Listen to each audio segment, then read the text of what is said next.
Dentro das metodologias ativas, uma metodologia ativa que eu utilizo muito, né, e que eu recomendo para que todos utilizem, né, principalmente para atingir temas transversais, né, enfim, galera que gosta de organizar feira de ciências, tudo isso, vocês podem estar utilizando, é a aprendizagem baseada em projetos. Como é que funciona isso, né? O PBL, Project Based Learning. A aprendizagem baseada em projetos, ela na verdade, ela tem uma ideia por trás, né? Você vai trabalhar com uma ideia e fazer com que o aluno busque a resposta para aquela pergunta. Só que de uma forma que ele vai trabalhar em equipe, vai trabalhar colaboração e vai trabalhar também, né, aspectos da realidade. A escola hoje, ela foge um pouco da realidade, principalmente do mercado de trabalho. Quando a gente vai para o mercado de trabalho, até a gente mesmo como professor, a gente encara desafios que precisam ser olhados de uma forma mais sistêmica, de uma forma mais dinâmica. E a PBL, a aprendizagem baseada em projeto, ela possibilita isso, né? Então tudo vai começar com um problema, uma questão que vai nortear, né? Ela vai nortear o projeto, tá? Essa questão, ela pode ser uma questão simples e depois ir sendo mais elaborada junto com a turma. Então, os elementos essenciais, né, para a aprendizagem baseada em projetos são o quê? Primeiro, você vai ter um problema que você quer definir, tá? Qual é a questão desafiadora? Você vai lançar o desafio para os alunos, tá?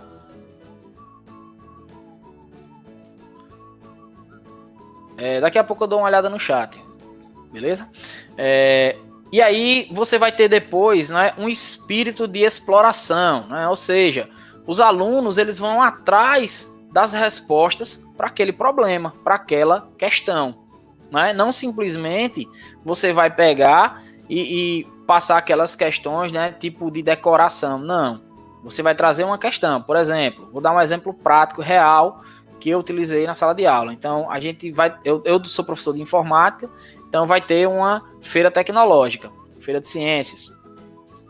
E aí a gente precisa, tem um problema que eu quero lidar, então eu cheguei para o aluno e disse, o problema é o seguinte, eu tenho um idoso em uma casa, ele precisa tomar remédio o dia todo, né, e ele não sabe ler, e essa pessoa fica sozinho em casa. O problema é esse, ele precisa lembrar de tomar os remédios. Então, o que é que os alunos... Qual seria o espírito de exploração, né? O que é que eles vão explorar? Então, eles vão ver aí, poxa, como é que eu posso fazer essa pessoa lembrar de tomar o remédio, lembrar de tomar o medicamento? Eu posso colocar um lembrete no celular? Pode, mas só que ele não sabe ler. Então, a gente começa a pensar de outras formas. E o aluno, ele vai para originalidade, ele tende aí, né? Porque ele tenta criar algo, né? Então, ele vai refletir, já existe algo que faz isso? E aí, de repente, ele pesquisa na internet. Então, essa pesquisa que ele está fazendo, ele está exercendo o conhecimento de forma ativa. Ele está buscando o conhecimento. Não simplesmente eu estou chegando para ele, dando a solução e dizendo, eu quero que você programe isso. Eu quero que você construa isso. Né? Não, eu estou dando para ele um problema. E eu quero que eles, né, geralmente, na aprendizagem baseada em projetos, a gente trabalha em grupos, tá? Eu não gosto de trabalhar com grupos muito grandes, porque fica muita gente ocioso. Então, o ideal é que você tenha um grupo pequeno ali, né, até 5, 6 pessoas, para que você possa controlar melhor as atividades de cada pessoa dentro do grupo, dentro do projeto, tá? E aí vem a reflexão, né? Ou seja, o aluno foi lá, viu o que tinha disponível, viu que não tinha, e ele vai construir a sua solução. Então eles construíram lá uma caixa que alarmava com cores, cada cor indicava a hora do medicamento, e dessa forma não precisou ele utilizar uma coisa que já existia, como o celular, tá? A ideia é que seja justamente isso, que busque algo novo, que busque inovar dentro do conhecimento, obviamente, de cada aluno, dentro do nível de cada aluno, tá? E aí vem a voz do aluno. Depois que ele construiu, ele vai apresentar isso. Ele precisa falar, né, para o professor, convencer o professor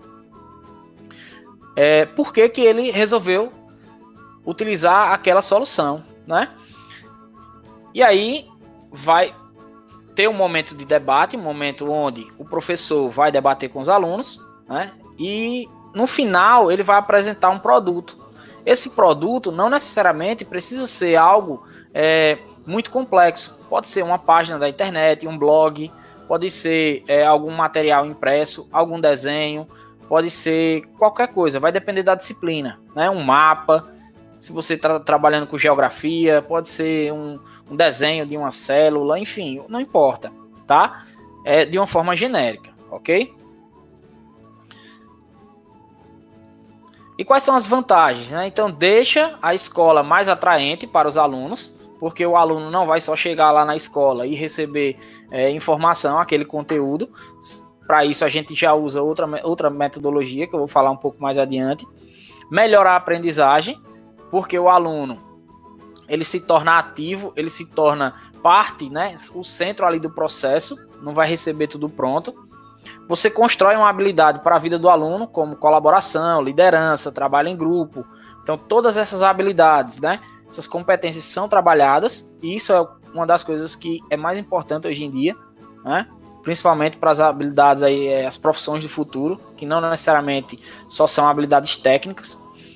Ajuda a alcançar metas do currículo, isso se for na graduação, cada projeto já vai virando um portfólio do aluno, para que ele não saia da graduação sem nunca ter trabalhado e sem nunca ter trabalhado em um projeto real. Então a ideia é trazer realmente o cenário real para dentro do projeto. Isso vale também no ensino médio, no ensino técnico, fundamental. Os alunos precisam, desde a base, aprender a trabalhar com projetos reais, com prazo, trabalhar com esse tipo de coisa. Por quê? Porque senão lá na frente ele vai ser cobrado, por exemplo, por prazo, por chegar cedo, questões que são necessárias para a vida dele, né? E a gente consegue trabalhar isso utilizando a aprendizagem baseada em projetos. Oferecer oportunidades para os alunos usarem a tecnologia. Então, para gerenciar esses projetos, como era que eu gerenciava? Tem uma ferramenta chamada Trello, a gente pode também ter um outro momento falando disso, ou eu gerenciava mais através de uma planilha. Colocava uma planilha compartilhada no Google Drive com eles. Essa planilha tinha as datas de cada etapa do projeto. Então, para trabalhar com o projeto, o professor ele acaba não tendo aquele trabalho de corrigir prova, né? Aquele trabalho de, no final da unidade, ter um monte de avaliação, mas ele tem um trabalho contínuo de estar acompanhando o projeto, estar cobrando o aluno, tá vendo se o projeto está andando, fazer o planejamento prévio do projeto, tá? E aí você torna o ensino mais agradável e conecta os alunos com a comunidade e o mundo, porque você pode estar utilizando projetos para resolver problemas da vida real, problemas da região dele, da cidade, enfim, da escola, tá?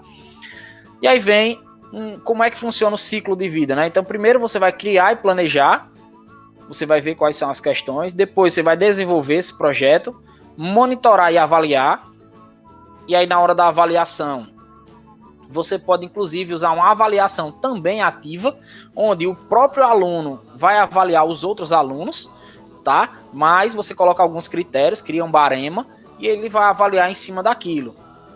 Ou você pode definir um líder do projeto, entre eles, você pede para que eles definam um líder e esse líder vai dar uma nota, a equipe vai avaliar o líder e você avalia todos. E no final você faz uma média das notas, tá?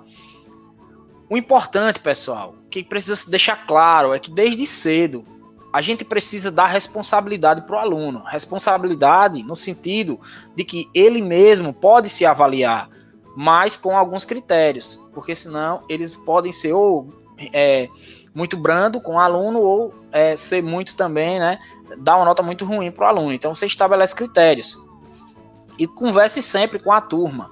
Converse sempre com a turma e passe a responsabilidade para eles, né? Deixe claro que aquele processo, eles fazem parte do processo. Não imponha, não adianta você chegar e dizer, vou trabalhar com projetos. Se você chegar e dizer, vou trabalhar com projeto assim, explica direitinho o que é que vocês acham, e aí escute os alunos, e aí debate, e no final vocês vão chegar a um objetivo em comum, tá? Beleza, galera de Aracaju aí, Curaçá. Vamos lá, e no final você vai ter um encerramento do projeto, que é interessante que você faça uma organização para que eles apresentem os projetos uns para os outros ou para outras turmas, né? Dependendo se você ou para o colégio. Então vocês podem trabalhar isso, inclusive em conjunto com outras disciplinas. O projeto ele não precisa ser desenvolvido utilizando apenas uma disciplina. E isso é que é legal. Por quê? Porque quando a gente está dando aula, o aluno pergunta, professor, eu vou usar isso aí para quê? Para que eu vou usar isso? Então o projeto ele pode ser uma aplicação daquilo, né? Então, por exemplo, o cara professor da aula de geografia e tá dando, sei lá, cartografia e o cara não sabe onde é que vai usar. Então você pedir para ele, sei lá, fazer um mapa, fazer algo que use aquilo, né? Matemática, vai lá, vai medir a escola, calcular tudo na vida real. E isso vai trazer mais atratividade para sua aula e o aluno se torna ativo, ele aprende muito mais. Então existe uma pequena diferença aí, né, entre a aprendizagem baseada em projetos e aprendizagem baseada em problemas, tá? Então tem aí a característica, né, o projeto para envolver muitos assuntos em um único projeto. O problema costuma ser mais focado. Já um projeto ele tem uma maior duração. Então, um projeto, você não vai trabalhar um projeto de uma semana para outra. Geralmente, eu trabalhava o projeto na unidade toda, ou até mesmo o ano todo. Fatiava esse projeto em diversas etapas, e até a etapa X era a primeira unidade, e até a etapa Y era a segunda unidade, e assim por diante. Né? Dessa forma, você consegue envolver os alunos em um único projeto que contempla todo o conteúdo da disciplina. E no final do ano, ou no final do semestre, eles têm um projeto que é o resultado da junção de todo o conteúdo aplicado na disciplina e, às vezes, de outras disciplinas também que tem em conjunto, tá? E aí você tem, né, inclui a criação de um produto, que é o projeto, e já... Problema não, o produto pode ser tangível ou apenas apresentar a solução do problema. Você pode usar cenários para o projeto e no problema geralmente é estudo de caso ou cenários fictícios, né, que não existem, tá? Outras possibilidades, aprendizagem baseada em desafios, baseada em jogos, e aí você pode usar também gamificação, né, aprendizagem baseada no trabalho, enfim, baseada no design, entre outros, beleza? Então, pessoal,